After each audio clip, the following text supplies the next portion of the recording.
everyone. It is Niki Shelton with Real Broker, and I'm with my favorite special guest, Kerri Selby. Kerri, how you doing today? I'm doing good. Got well rested on vacation, came home and got sick. I think that's how it kind of goes. Exactly. I'm drinking my vitamin C water, so I don't have to do that, hopefully. So I'm trying to prepare for my trip, too, so get it. Awesome. So we're going to talk, the holidays are coming up. Are you ready? Starting to get ready. That's kind of why we went on vacation, because we run the Toys for Tots program in the area. My husband always gets just stressed out and worn down. And so this was a little bit of a recharge of the battery before all of that madness starts. So it was really good for us to be able to do that. Very good. And I'm running right back into it and hitting like Thanksgiving full on with, I think we're going to order a meal, have it done, because I can't even think about it right now.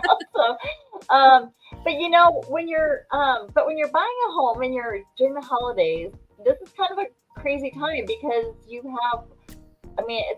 holidays are expensive, number one. You're buying meals, you're buying gifts and stuff like that. So we're going to take some time today and we're going to talk about some of the things you really want to be thoughtful about and careful about, because it can jeopardize your transaction if it's not done correctly or you're not doing things correctly. Right, Kerri? That's 100% correct. And people don't realize that, but we are a credit society, and that really can affect a loan application that's in process. Okay, so we're going to talk about the don't do it. Don't do this. So not the Nike, just do it. Don't do it. Don't do it. Exactly. Don't do it. And it really does make a difference because, like I said, people have gone out and have purchased something and it has literally stopped the transaction. It's like the house is gone now and you messed it up. So there's not a lot to get back from if you do some of this stuff. So we're going to kind of go through some of the things that you probably shouldn't do. And the first one is don't quit your job for the holidays. Even if you're ready for new beginnings, New Year's, that kind of stuff, don't quit your job. It's really important to have a stable income, right? Oh, 100%. That's what we're qualifying you on, is the money that you make from your job. So definitely do not quit your job. Don't take an extended leave, because we do verify your employment within 48 hours of your loan closing. Actually, we just had an audit on a file and the person's company switched names 2 days before closing. And we just found out, this was back in April, we're just finding out now that the verification of employment wasn't valid and that her debt to income ratio went too high because they're saying she didn't have a job anymore. And we're like, no, she never had a gap of employment. But anything can happen like that. So definitely, if your company changes names even, let us know immediately, because that will have a huge effect on your loan.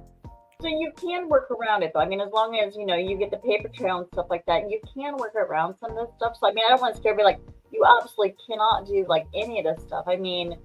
But you need to make sure that you're talking to your lender. That would be the first thing I'd say, talk to your lender before you make any of these big changes or you do any of this stuff, because you don't want to mess it up.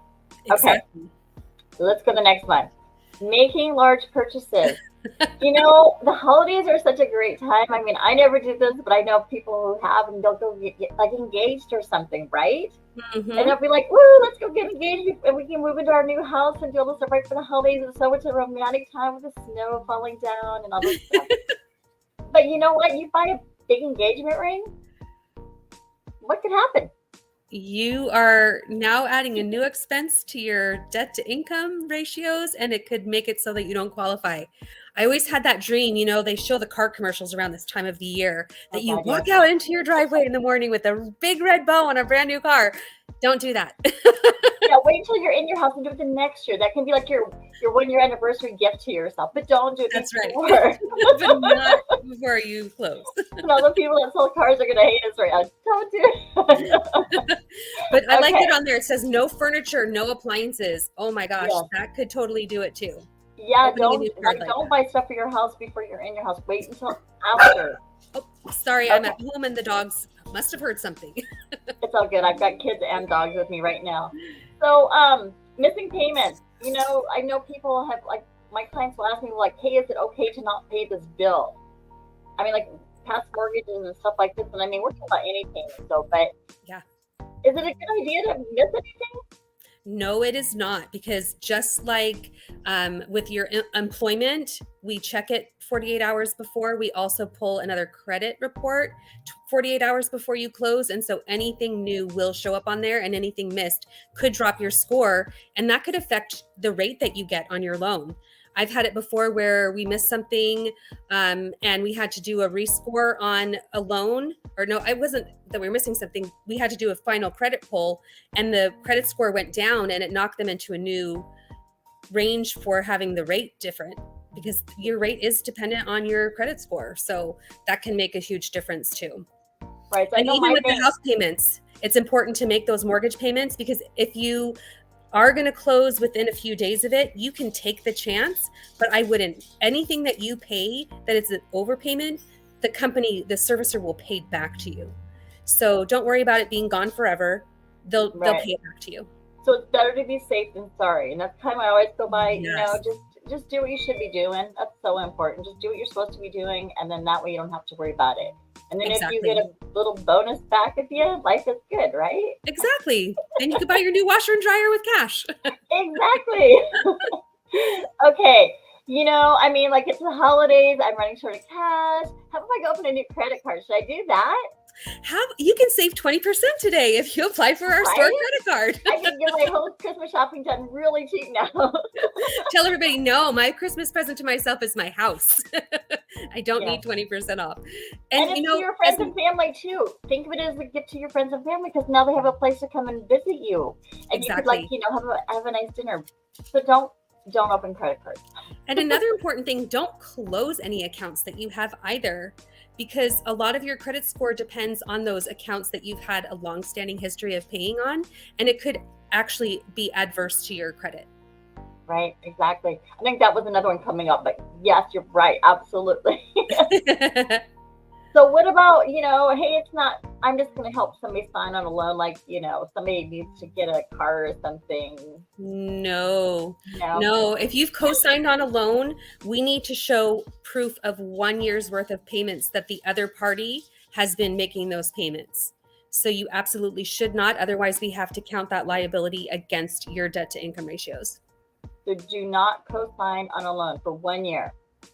Okay, that's important information. I learned something new. I did not know that. That's important. Yes. Okay. What about failing to provide documentation? I know sometimes it's so hard to get people to, you know, they're moving. It's like, Yeah, you know, one of the things that I tell people up front, I work as fast or as slow as you do. The faster you get things into me, the faster the process goes. If we are waiting for a document like an updated pay stub, a new bank statement to show proof of funds, we don't have that back and it's critical for our clear to close, you're going to delay your closing. And some people won't extend. And what we've talked about, exactly what we talked about in some previous episodes that we've done. Oh, and by the way, if you haven't liked our channel, make sure you do it so you can go back and check those out. But one of the things, though, too, was that, you know, that you are under contract, so you do have obligation to meet those deadlines. And if you're not doing that, like Kerri just said, you can't be out of contract. And, you know, they don't have to sign that extended. They don't have to do that. So. Yes. And everybody wants updates all the time. And I like to have information and be able to say, and if I'm not able to get the documentation I need, then I'll say, hey, Niki, can you just give our borrower a little nudge? I get a call a little bit then too. Yeah, because it's important. Everybody gets really, towards the end especially, people want to know what's happening. They want to know, you know, 100%, when are we closing? When are documents going to get to escrow? It's stressful because you're moving and you're trying to pack up your life and stuff. And so, you know, everybody does get very anxious around the time because, you know, everybody wants a nice, clean, smooth closing. And if you're, you know, some party's not following through with that and doing their part of it, you know, it causes a lot of more stress for people than really what should happen. It I believe in less stress. Less is correct. Less is better. Exactly. Okay. Changing your credit profile. And this is kind of all the ways we just talked about, right? Mm-hmm. I mean, it could be doing anything. I mean, even things like altering your down payment, right? Yes. I mean, it could be anything. Yes, I've had situations where people are like, you know what? My aunt and uncle decided that they want to help us with our down payment. I said, well, we need to source all of that money then if they're willing to give us bank statements. But just know, like, that takes time to do. So, if your aunt and uncle want to reimburse you for some of the down payment you were already going to use after closing, maybe that would work better, but you decide what you want to do. Right. I liked her face on here because she looked so happy. Woohoo, I get a new source of income. Yeah. So yeah, but make sure, and again, make sure you're talking to your lender about this, because the less surprises they have and the more that they know, okay, this is what we need, and they can make sure that you're doing what you need to do. If you're going to add it, that's great. But talk to your lender and make sure that you're on the same page and you're keeping everybody in the loop. That way things are going smoothly, right? Exactly. And bad guys have really made it hard for those of us who are honest in our transactions because of really bad lending practices in the past and people that have used homes for money laundering. We really have to source everything to make sure it's on the up and up. So just because of the few, the many are punished. And that happens quite often in life. But just always tell your lender what's going on, because I would rather know upfront so that we could fix it real fast than have it lingering and you're trying to figure it out. No, let's get it done right away. Yep. And I think that's probably the key to all these slides is there's always, well, not always, but there's a lot of times there's workarounds. I mean, if you do absolutely have to make a large purchase or something, you could probably do it, but you need to understand what the ramifications of that's going to be. So that way, when you're doing that, you understand, oh, it could do this, or it could do that, or, you don't want to do it because of this reason. So the more that you're open and honest with your lender, the more that it's going to help you get from point A to point B. Exactly. Oh, my puppy's outside barking. I know, my dog's ears just perked up like, oh, I heard another dog. My kids only get puppies. Okay, making a large cash deposit. Yes, that's the best thing ever, right, Kerri? I was no, it's not. I mean, it might be good for you to have this windfall of cash, but it's not good for us. If your deposit is more than 5%, would that be a bad thing? What's that? What if you won the lottery right before, like literally you're one of the, very minuscule people that won a huge amount? So if you win the lottery, there's usually proof, that's happened. But if you do, then just wait until after you close and then just pay your house off. I mean, let's not get in the way of what needs to happen right now. But seriously, like anything that's, I can't remember the exact percentage, but I believe it's more than 20% of your actual paycheck. We have to source where that money came from. And a lot of people, I had one person who all of a sudden had told me, oh, all of my closing costs are coming from tip money that I've saved. I'm a bartender on the side. And I'm like, oh, well, we can't use that. That's called mattress money. So we can't just have you depositing all of that money. So it's really important not to put large cash deposits in the bank. Okay. Once again, it goes back to the bad guys that are just trying to launder money through accounts and through homes. So they just really want a record of where it's coming from, what's happening. And again, any question about it, you need to talk to your lender because they know how to do all this stuff and they're the pros at this. Yes. And we've had people that have sold vehicles, boats. I've had one person actually sell her high-end liquor to account for some closing costs or paying off debt.